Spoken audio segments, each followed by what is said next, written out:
Hello everyone, today I'm going to show you how to make this really cute rock-shaped little pot for your plant.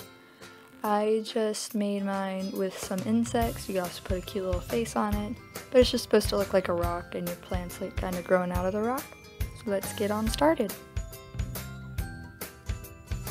The things you will need for this project is a little pot, which you could grow your own plant. I already have my succulent growing in it.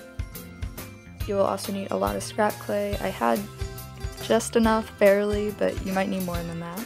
And I also used this rock colored clay, and I used about the entire block, a little less.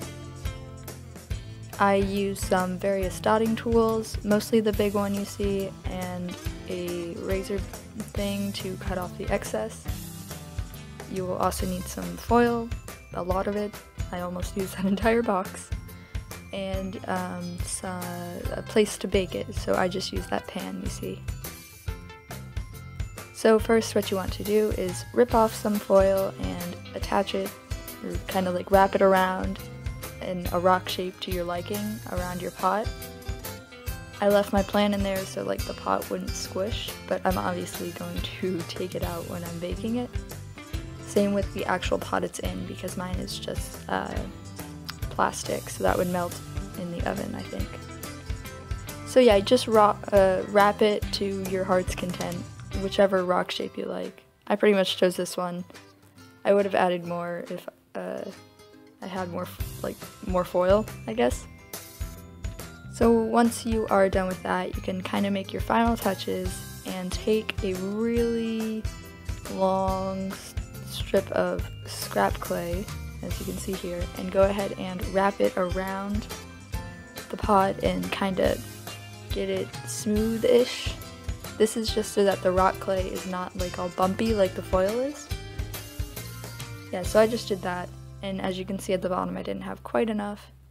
Now you want to do the same thing on your pasta machine, or you could use a roller with the rock clay.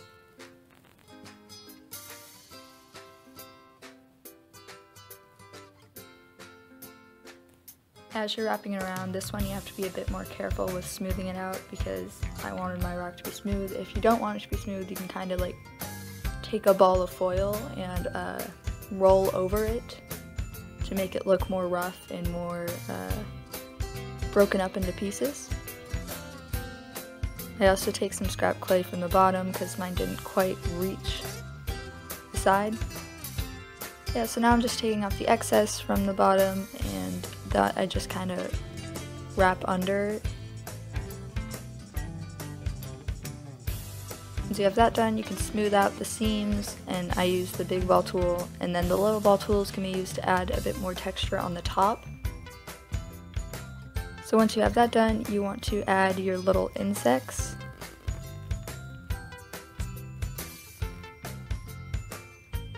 Be sure that your plant can still come out of it, because if not, you won't be able to take it out and it will just break in the oven, I guess.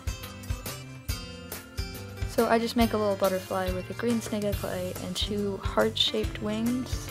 I make a purple one and a pink one, as you will see. But yeah, a simple butterfly. I could have put more insects and things if I wanted to, but I didn't. I chose not to. And I could also put a face. If it's your pot, you can do what you want.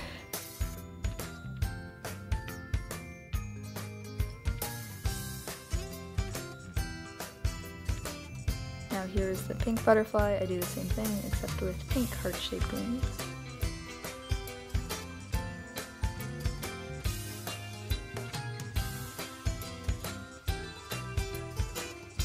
Then I make a little worm with pink and translucent clay, about like a lot of translucent and then a tiny bit of pink.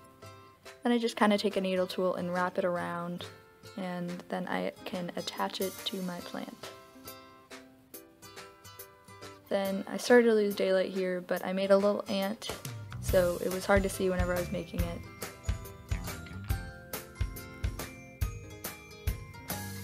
Then you can bake it to your package instructions, glaze the insects, worms, and such if you would like, and you are all done. I also added some green little hearts to sort of add to it. yeah, just add what you want. You can add a face, you can add more insects, you can add like more ants, you can add mostly butterflies, mostly worms. It's your plant and do what you want, but I hope you enjoyed. If you did, comment and like below, share it with your friends, do whatever you feel like doing, and I will see you next time. Bye!